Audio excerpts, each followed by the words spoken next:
Semua orang pakai mask. Perintah siapa? Perintah pemerintah. SOP tidak tak boleh masuk. Betul? Bayangkan perintah nak masuk syurga. Apa mask nak pakai? Boleh nampak? Kalau kita beria-ria nak masuk ke masjid pakai mask kerana nak jaga keselamatan, berapa sungguh-sungguh kita untuk berusaha untuk masuk pintunya syurga. Ini yang nak dibaca. Sekarang musim durian, di mana-mana ada durian, betul? Buah durian jatuh pukul berapa? Siang ke malam? Kalau orang pandai ada pokok durian, dia tahu. Kalau yang kata tak tentu tu, kita tahulah tu. Itu tak ada pokok durian lah. Okay? Buah durian jatuh turun selepas tengah malam sampai subuh. Okay? Siapa yang pernah ada pokok durian atau bercerita ataupun orang dengar cerita orang, setiap orang yang ada pokok durian berjaga selepas tengah malam. Orang nampak jatuh tu nampaknya buah durian saja.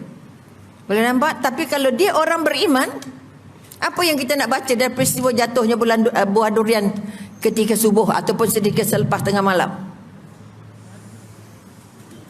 Allah bagi turunkan rahmat, turunkan kekuatan, turunkan kehebatan, kan Allah janji. Okay? 2/3 malam itu Allah turun ke langit dunia untuk dengar semua rintihan, untuk dengar semua permohonan. Tapi berapa ramai orang petik durian, ingat ini adalah nikmat-nikmat yang Allah turunkan selepas tengah malam. Jadi kalau jual tak payahlah harga Yahudi. Okay? Buat dia Malaysia, tanam dia Malaysia, benih dia Malaysia, orang yang jual dia beli je orang Malaysia. Tapi harganya rasa ya Allah potong leher semua. Betul? Minta maaf banyak. Mereka dah kata durian kampung, tapi mahalnya berantai-dentung. Kerana dia memetik buah itu tidak melihat itu adalah rezeki, nikmat, hidayah, kekuatan yang Allah turunkan untuk dia. Untuk dia supaya dapat dikongsikan.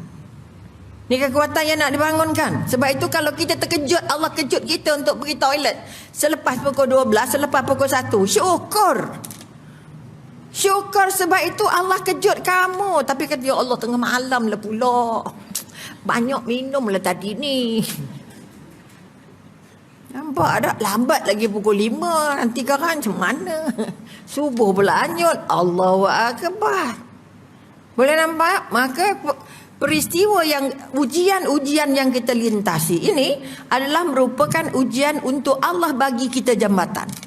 Okey, kita nak lintasnya laju ke, lintasnya perlahan ke? Bayangkan lintas di titiran mustaqim. Kita nak pakai emas apa? Ada pakai emas lagi ke tak?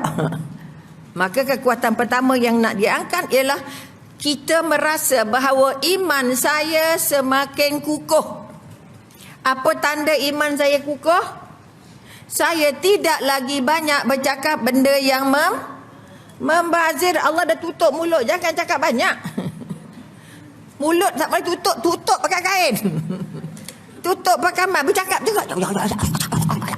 Walaupun tak dengar. Bermakna dia tidak mengambil iktibar. Kenapa? Pakai mask. Kita takut yang masuk keluar ke takut yang keluar masuk? Mana takut? Kita takut kuman masuk. Betul? Kuman tu ada di mana? Di dalam ke di luar? Di luar. Betul ke di luar? Bukan di dalam. Bermakna sekali lagi ambil iktibar daripada peristiwa pakai ini.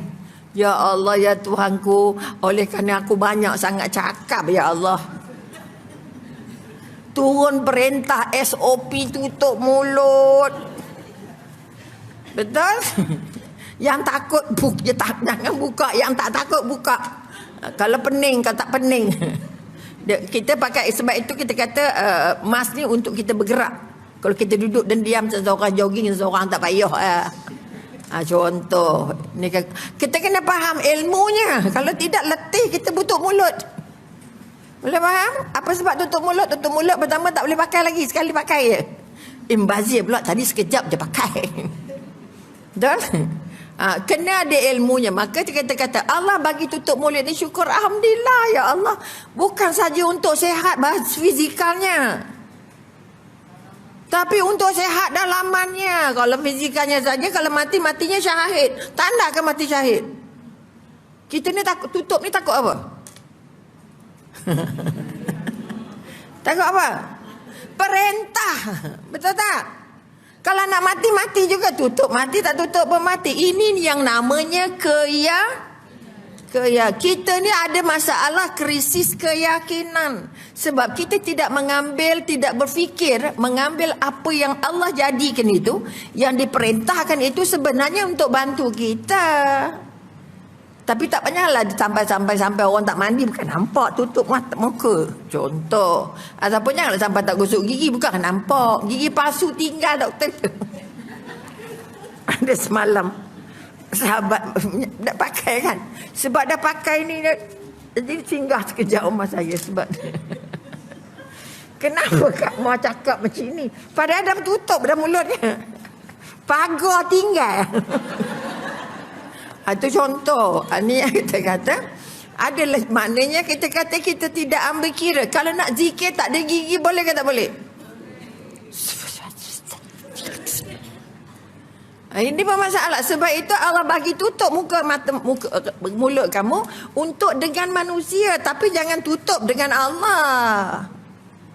Bermakna kita pakai itu berpakai dengan rasa bahagia. Ya Allah, mesti orang tak nak cakap dengan aku. Aku pun tak nak bercakap dengan orang. Duduk jarak-jarak, apa bedanya? Jangan sembang. Kalau ngantuk nampak. Jadi kena jaga-jaga sebab duduk jarak-jarak. Kawan kita yang dah keluar lagi lah jauh. Tak nampak muka penceramah aku biru dema. Okey, saya sekolah tak boleh tak nampak cikgu, contoh. Maka kekuatan yang kita nak angkat ya Allah itu jamit siapa? Ada? Boleh masuk lagi satu ke? Boleh muat? Oh, berkerusi. Maka kerusi tak boleh sebab nak angkat-angkat. Betul? Ke apa ke sebabnya? Kita pun ambil kira jugalah. Kalau boleh. Anak ni pesan meja pun jangan pegang. Pensan. Seolah-olah kuman tu. Bertimbun-timbun di mana-mana. Pintu, tombol pintu jangan pegang-pegang. Tempat jalan jangan bidang tu apa besi tu jangan pegang. Apa lagi tadi? Gerai tak payah pegang bagi orang buka. Ni atas meja pegang nota je. Pesan besar tu takut pula maknya mati. Betul? Jadi kita kata kebimbangan itu harus dibangunkan balik. Mak dia pakai emas untuk mak dia banyak zikir. Kita perintah kurung untuk lebih banyak tahajudnya, banyak zikirnya, banyak sunatnya. Betul? Kalau kita melihat dari sudut semua ujian-ujian itu membawa kita dekat ke Allah. Tapi yang paling banyak apa? Bila nak habis? Ya Allah lamanya. Letih duk rumah dah ni. Hari pertama boleh lentas apa? Lentas sempadan. Wow! Macam semut keluar sarang. Bukan nak cari apa pun. Okay, yang balik ke curi-curi balik ya ikut jalan tikus. Ya Rabbi, tak tiba-tiba jadi tikus. Sebanyak-banyak jalan sebab dia tak nampak Allah tengok. Dia nampak polis trafik tapi tak nampak Allah, kan tertangkap juga. Tak pasal-pasal derma 1,000. Tak pasal-pasal kena denda, betul? Sebab kita susah ikut arahan. Kita lah manusia yang paling susah ikut arahan. Ini macam kambing lah. Kenapa Nabi jaga kambing? Sebab kambing paling degil.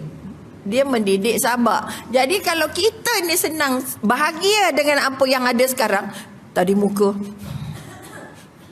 Bahagia ke tu? Tak bahagia. Kita rasa pakai emas rimah. Betul? Sebab kita merasa ini menyusahkan. Tetapi kalau kamu nak jumpa Allah, senang ke susah? Nak masuk syurga senang ke susah? Senang ke susah? Siapa kata senang? Nak masuk masjid je susah. Kena tengok temperature, kena begitu, kena begini, kena pakai emas. Apalagi nak masuk syurga? Nak masuk istana senang ke susah? Tak ada jemputan, minta maaf lah. Pakailah kereta besar mana, pakai lori pun tak boleh masuk. Betul? Kerana nak masuk syurga jauh lebih susah. Jadi nak masuk masjid senang ke susah tadi?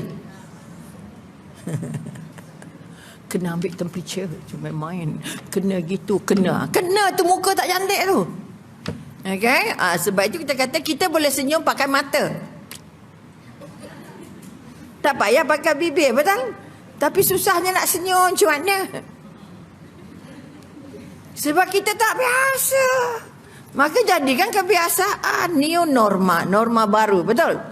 Maka ujian sekali lagi apa yang kita nak angkat, aku berubah ke tidak dengan musim ini? Dengan wabak ini aku jadi orang baru ataupun aku jadi macam biasa? Agak-agak baru sikit. Dari segi apa agak-agak? Dari segi cabaran. Kita sudah mampu untuk pakai mask di mana saja, betul? Bermakna kita sudah boleh pakai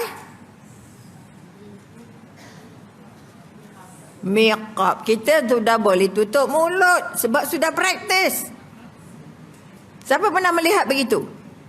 Inilah praktis untuk semua muslimah jadi lebih muslimah. Bukan kerana kuman, tapi kerana Allah. Ini kerana kuman semua ni. Tak letih kita. Mana dapat pahalanya? Itu pasal khidmat. Okey? Kita dilatih untuk pakai niqab. Kita nak latih pakai furdah. Supaya kita tak kekok lagi.